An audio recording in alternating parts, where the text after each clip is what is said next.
நெகேமியா அதிகாரம் 6. நெகேமியாவுக்கு எதிரான சதித்திட்டங்கள். நான் மதிலை கட்டி முடித்துவிட்டேன் என்றும் அதில் உடைப்பு ஒன்றுமில்லை என்றும், மேலும் இதுவரை நான் கோட்டை வாயில்களில் கதவுகள் அமைக்கவில்லை என்றும் சன்பலாற்று, தோபியா, கேசேம், அரேபியர் மற்றும் எங்கள் எதிரிகள் அறிய வந்தனர்.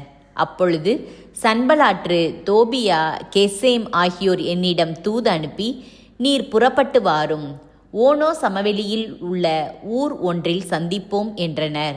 ஆனால் அவர்கள் எனக்கு தீங்கிழைக்கவே எண்ணியிருந்தனர். அப்பொழுது நான் அவர்களிடம் தூது அனுப்பி, முக்கியமான அலுவலில் நான் ஈடுபட்டுள்ளேன், எனவே நான் அங்கு செல்ல இயலாத நிலையில் உள்ளேன். நான் இந்த வேலையை விட்டுவிட்டு உங்களிடம் வந்தால் இது முடங்கிவிடும் அன்றோ என்றேன். இவ்வாறாக அவர்கள் எனக்கு 4 முறை தூது அனுப்பினார்கள். நானும் இதே முறையில் பதில் அனுப்பினேன். 5ஆம் முறையும் சன்பலாற்று தன் அலுவலன் மூலம் இதே செய்தியை எனக்கு அனுப்பினான். அவனுடைய கையில் திறந்த மடல் ஒன்று இருந்தது. அதில் எழுதப்பட்டிருந்தது பின்வருமாறு: கெசேமின் கூற்றின்படி வேற்றினத்தாரிடையே ஒரு செய்தி பரவியுள்ளது. அதன்படி நீரும் யூதர்களும் கலகம் ஏற்படுத்த சூழ்ச்சி செய்துள்ளீர்கள். இதற்காகவே நீர் மதிலை கட்டி எழுப்புகிறீர். நீர் அவர்களுக்கு அரசராக விரும்புகிறீர்.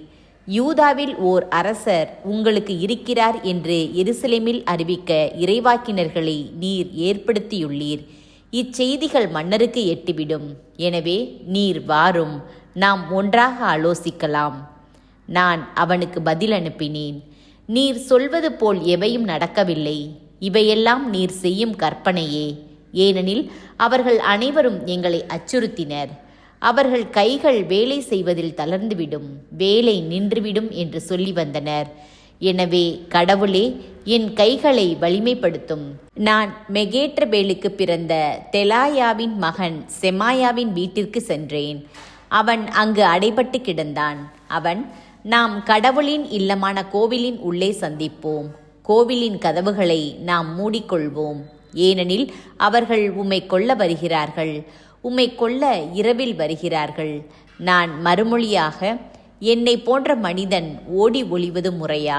நான் பிழைத்து கொள்ள கோவிலுக்குள் செல்வதா? நான் செல்ல மாட்டேன் என்றேன். அப்பொழுது கடவுள் அவனை அனுப்பவில்லை என்றும், தோபியாவும் சன்பலாற்றும் அவனுக்கு கையூட்டு கொடுத்து எனக்கு எதிராக இறைவாக்கு உரைக்க செய்தனர் என்றும் நான் அறிந்து கொண்டேன். அஞ்சியவாறு நான் இதை செய்யவும், அவர்கள் பாவம் கட்டி கொள்ளவும், என் பெயருக்கு இழிவு ஏற்படுத்தி என்னை சிறுமைப்படுத்தவும் அவர்கள் அவனுக்கு கையூட்டு தந்திருந்தனர்.